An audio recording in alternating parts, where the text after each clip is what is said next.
Donc on y est là. Je vais peut-être essayer un autre cadrage là.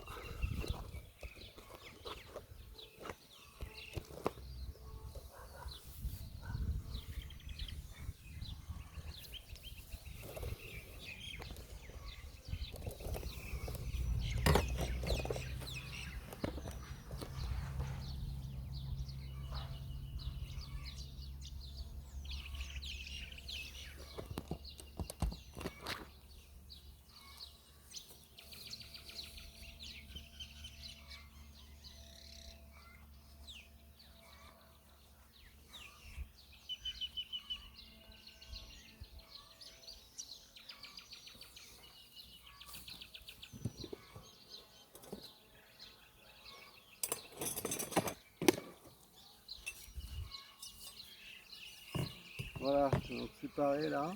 Donc pour intervenir sur n'importe quelle ruche, même si celle-ci est douce, la première chose à faire, évidemment, c'est enfumer. Donc il faut s'assurer que notre enfumeur fonctionne correctement. Voilà. Et donc pour leur donner le signal déjà d'alerte, avant d'ouvrir la ruche, je vais enfumer l'entrée de la ruche.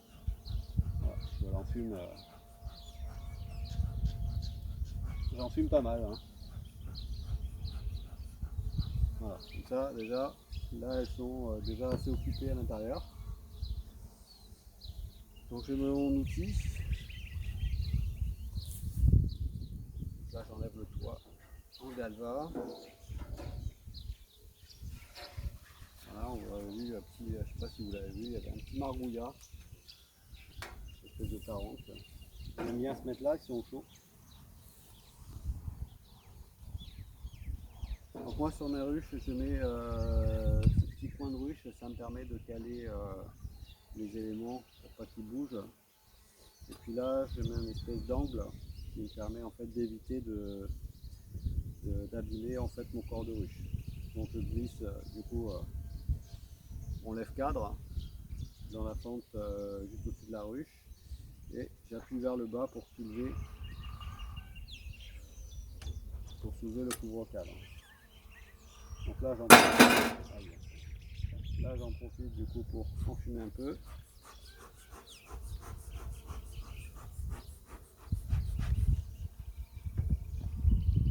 Et je viens soulever délicatement le couvre-cadre. Alors chose à ne pas louper,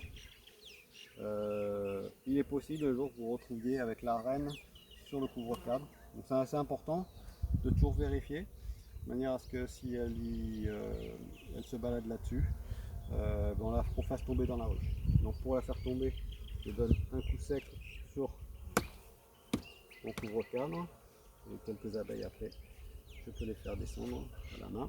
Voilà. Et là, je suis sûr que ma reine n'est pas dessus.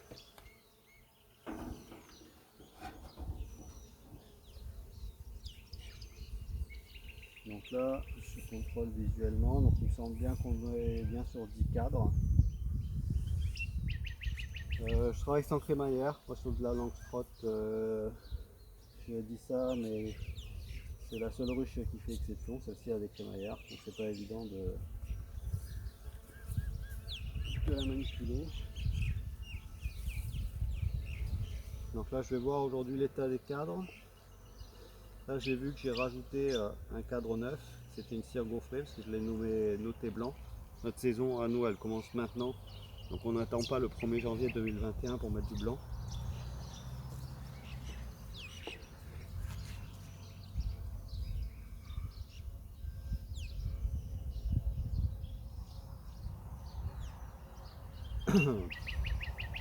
Donc cadre de rive, on voit que c'est un cadre qui est assez noir. Hein.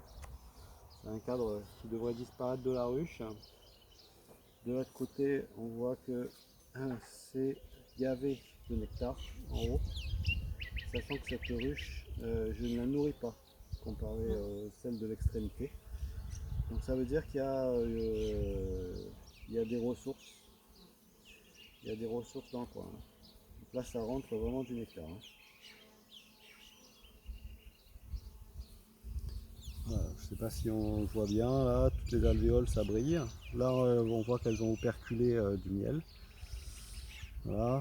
De l'autre côté, le cadre est plus sec, c'est toujours en extérieur, c'est toujours plus sec. Voilà, donc ça c'est un cadre qui mérite de sortir. Le problème c'est que si je le sors, eh ben, je les prive de ses ressources. Donc je vais voir ce que je vais en faire.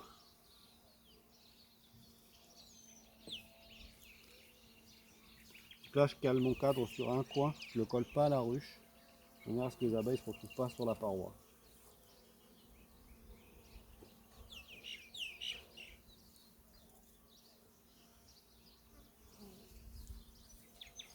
Le cadre numéro 2, je vais bien fermer.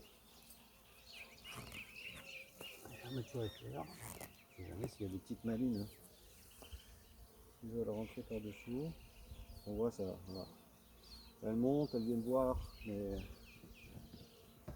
ça reste gentil. Là, en général, je leur mets un coup de fumée, tout le monde rentre à la maison.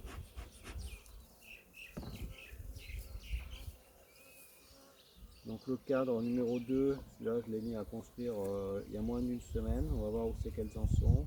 Ah oui, c'était un demi-cadre. Voilà, voilà qu'elles ont continué à construire.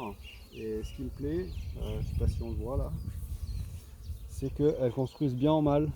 Donc les alvéoles sont beaucoup plus grosses que les alvéoles d'ouvrières qu'on voit ici, quoi. Donc là c'est intéressant, donc c'est ce que je voulais, donc je suis assez content. On dirait finalement que ce sont des bancs de lys. Donc le cadre numéro 2, il est en cours de construction.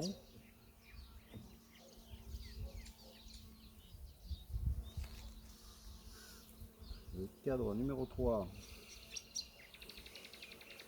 Donc là on retrouve encore, on voit ici, hein, vous voyez elles tiennent bien le cadre, hein, elles ne bougent pas dans tous les sens. Donc à ne pas confondre en fait, les abeilles qui courent dans tous les sens ne sont pas des abeilles travailleuses. Hein. Les abeilles qui tiennent le cadre comme ça, c'est bien plus intéressant pour l'apiculteur et puis pour la colonie. Au moins elles chauffent correctement le couvain, les cadres. Et voilà, on voit qu'elles ne sont pas stressées, pas énervées. Donc là on voit qu'il y a du miel qui est operculé.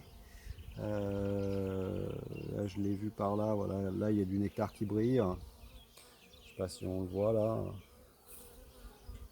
Voilà. De l'autre côté, donc on a aussi du miel operculé en haut, sur une partie du cadre aussi. Et là on voit, ça y est, les premiers couvains.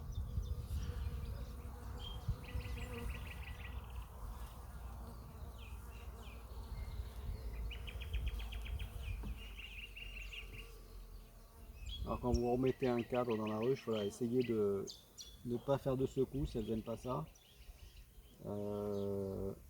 Nettoyez vos cadres, hein, de manière à ce que ça colle moins, ça fera moins de secousses dans la ruche.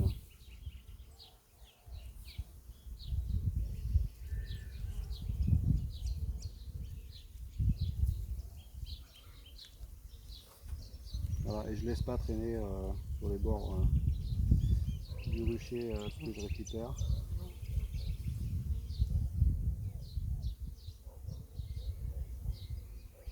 Le cadre numéro 3, 4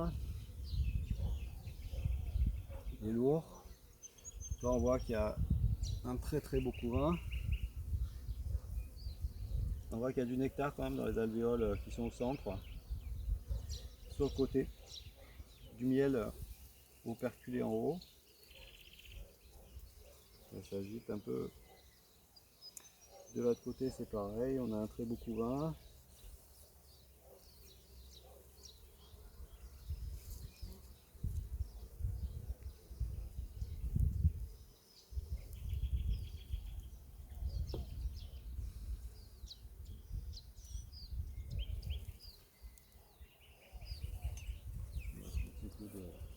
De fumée.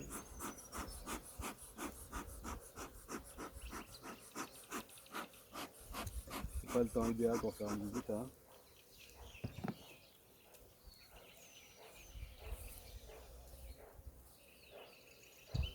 Cadre numéro 5. J'accélère un petit peu. Hein. On voit il y a du couvain, il y a du miel en haut. Il y a un peu de nectar dans les alvéoles qui ne sont pas pondus. De l'autre côté, on a du miel, on a du pollen, on a du nectar et du couvain. Tout ça, ce sont des abeilles à naître. Hein. Le couvain, on voit, il est assez foncé. Donc il y a pas mal d'abeilles à naître. Hein.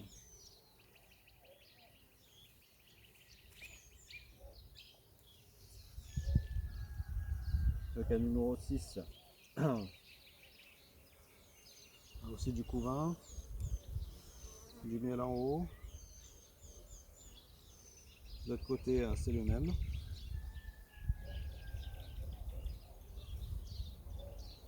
Et la reine est là, elle est non marquée. Je ne sais pas si on la voit. Voilà, la reine est là. Donc je ne m'amuserai pas à la marquer aujourd'hui parce que voilà, j'ai pas envie de faire d'accident, on n'est pas encore en pleine saison. Je sais que je l'ai vue, donc pas de problème. Je la remets délicatement dedans.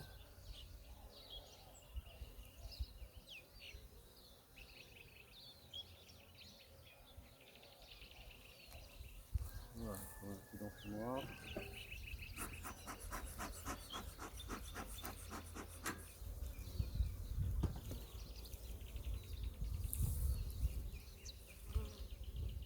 Le cas numéro 7.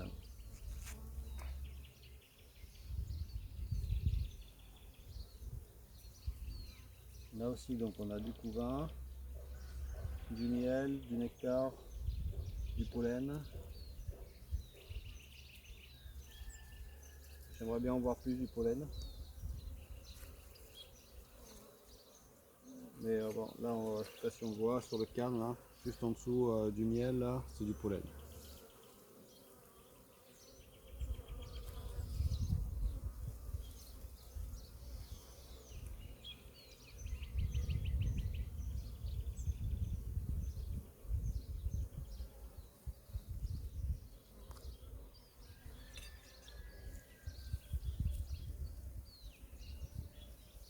Le cas numéro 8.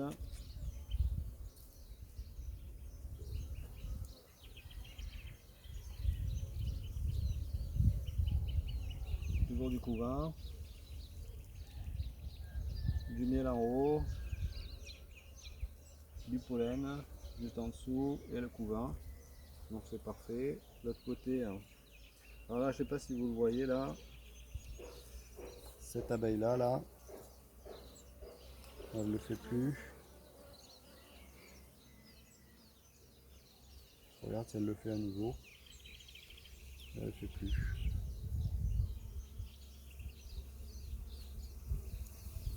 Un gros plan là sur les abeilles.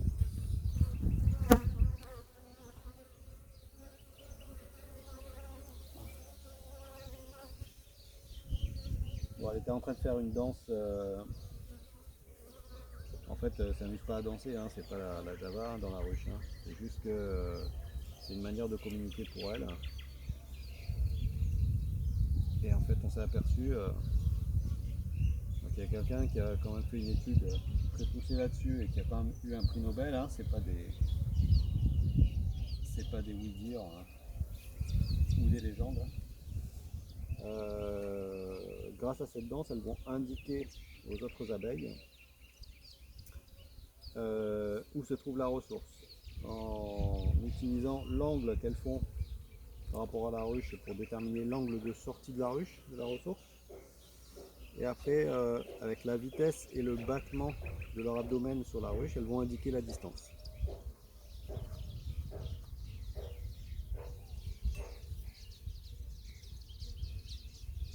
Allez, le cas numéro 9.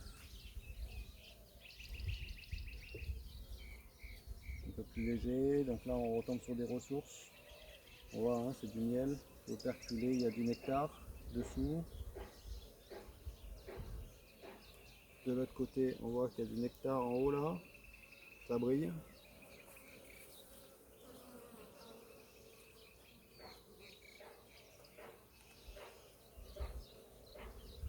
On voit que c'est assez récent, hein, la cire est bien blanche, donc c'est pas un vieux cadre de réserve.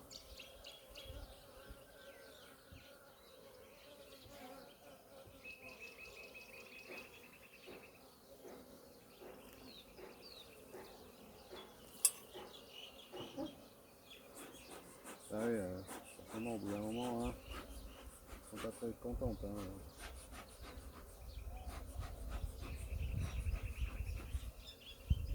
D'habitude je vais plus vite, mais là pour la vidéo je prends un peu plus de temps. Donc là je vais décoller mon cadre.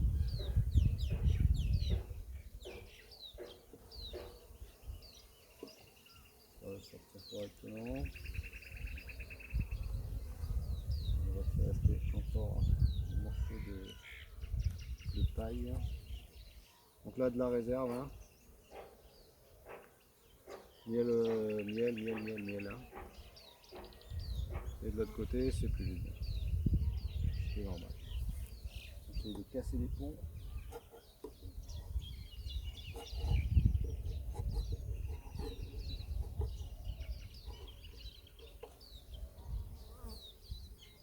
Hein.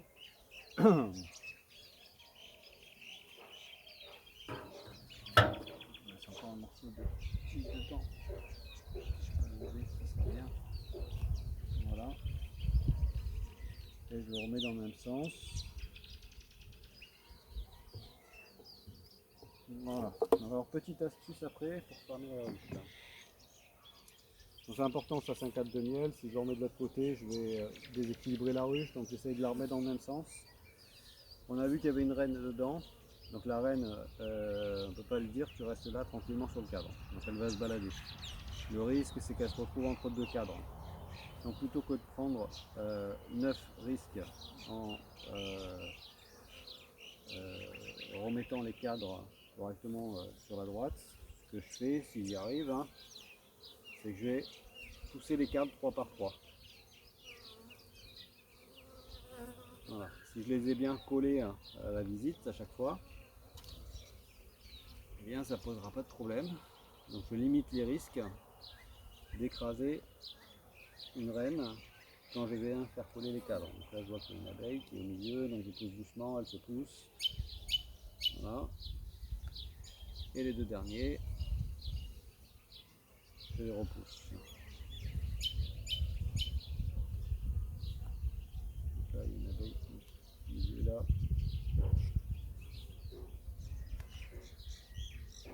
Voilà, quand ma ruche est bien poussée, je vais récupérer donc mon cadre.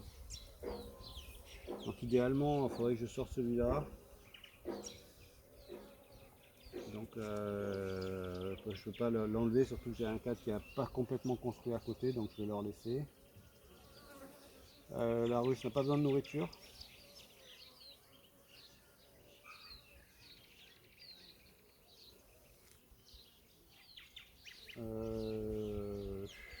Je compterai les cadres de couvain, mais bon, elle est très très bien. Ça aurait été bien que je puisse la dégrossir dès maintenant en créant en essaim. Le problème, c'est que moi, je veux garder ma génétique. Et là, actuellement, il est trop tôt. On n'a pas assez de mâles pour féconder les reines. Donc, je suis obligé d'attendre un peu. Donc là, je vais lui placer maintenant un peu de nourriture. Là, ça servira surtout d'isolant. Hein. Donc voilà, je le pose sur le bord de la ruche et je le fais glisser. Comme ça, si j'ai des abeilles, eh ben, elles sont poussées vers l'extérieur. Voilà. Et après, je pose délicatement. Voilà. Donc, du coup, là, les abeilles sont beaucoup plus calmes parce qu'on voit que la ruche n'est plus ouverte. Ma petite feuille plastique que je viens poser aussi au-dessus. Mon couvre-cadre, je le mets toujours côté plat, sauf si je mets du candice sur le cadre.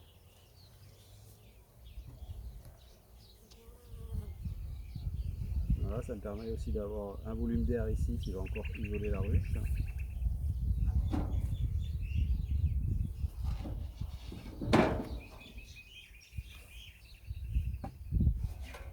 Et puis, le toit en galva et c'est fini pour la visite.